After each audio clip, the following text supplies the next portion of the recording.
Okay, so first things first is you're going to want to have your clip set up like this, so one that lasts the whole duration and then one that comes up halfway. This clip right here is going to be our PNG clip, and the first thing we're going to do is mask it, so we're going to use our masking tool up here. I'm going to zoom in really close, okay, maybe not that close.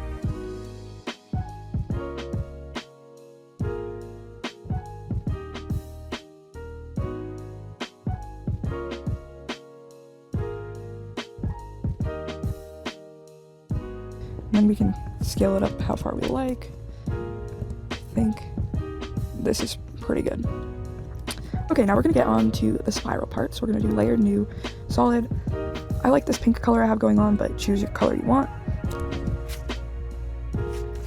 To make the spiral, the first thing we're gonna do is search for wipe clock.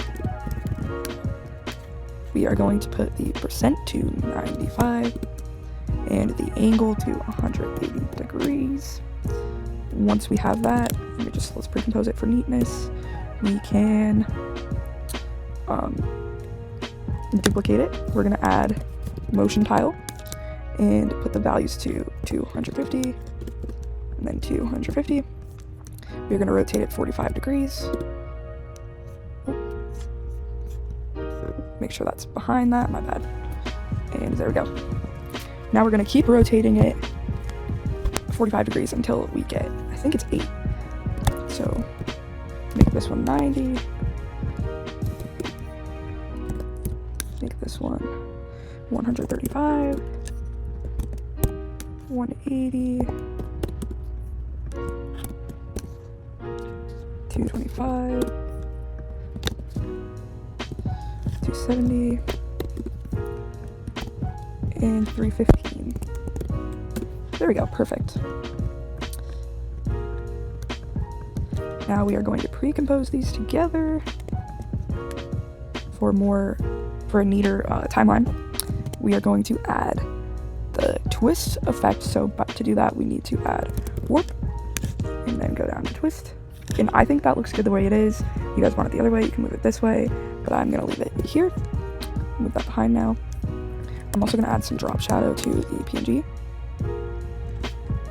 And this really depends on your photo and your liking. There's no really, you can copy my values, but there's no real like actual value that you want to stick by. It's really just how you like it.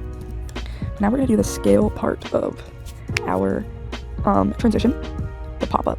So I like this size, I want this to be the biggest size it is, so we'll drag that to the end. Then we're gonna drag it so it's small, but not all the way to 0. I think maybe a little bigger would be good. Now we're going to want to easy ease. And I'm gonna use my flow graph for this, but it really doesn't matter. You can do it in the value in graph editor, same thing. You're just gonna drag the knob so that there's an overshoot. It should look like this.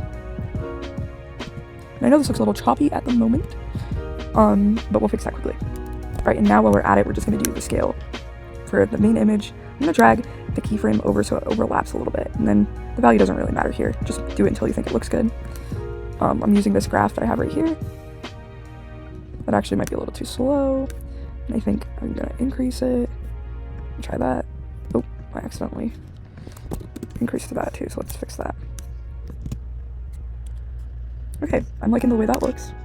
So now we are gonna do the fun stuff, and that's with adjustment layers. That's where everything really comes in. So we're gonna go to layer, new, adjustment layer.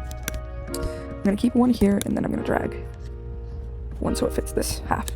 We're gonna duplicate it twice so that we have 2 adjustment layers. I'm going to change the color on one of them just for difference, so you can see a little easier which one is the different one. So for our shake, we're going to add blur low curves. We're going to put the wrap Y on reflect, and this is where we're going to do our shake. I really like the shake.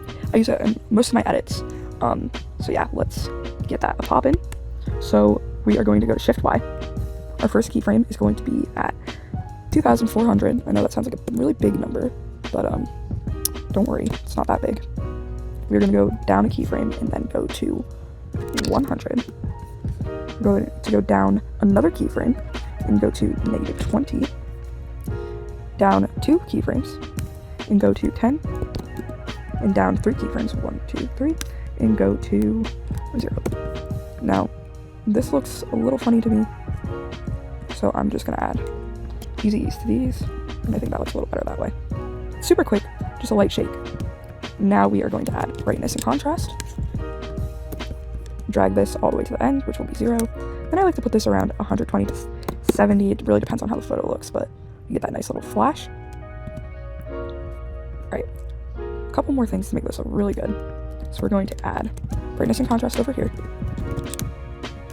I'm going to do the same kind of effect, so we'll make this 0 right here. Adjust this so it's a little glowier. We're also going to add lens blur and turn the gamma to 1000 because that looks the best in my opinion. We're going to keyframe iris scale and then go a little down, like right here probably, and make this 0. And now, in my opinion, this like slow kind of scale effect looks a little weird. So I like to do a super small, subtle like graph, just to make it look a little better. And that looks great. Now time for my favorite part, the mid shake. We do have a shake here, but I think this side looks a little flat and that we need something. So we're gonna add S shake. This is what I do. This is the effect I use to get all my shakes like this. We're actually gonna put the brightness layer on top so it doesn't do that weird cropping thing. And then same with this one right here. Oops, sorry, my bad. Just add it to the top so that it doesn't. Okay, and you may be thinking this looks a little crazy, and I would agree. So we're gonna go around to a little, maybe about 1/3 of this first clip, right here. And we are going to set this keyframe to 0. We are going to move over here and set this keyframe to 0.2. And then kind of go over to the end here, set it back to 0. Now we're going to easy ease these keyframes. And then I'm going to use the graph editor for this one, just so that we can really see what exactly I'm doing here. Just move those little knobs down.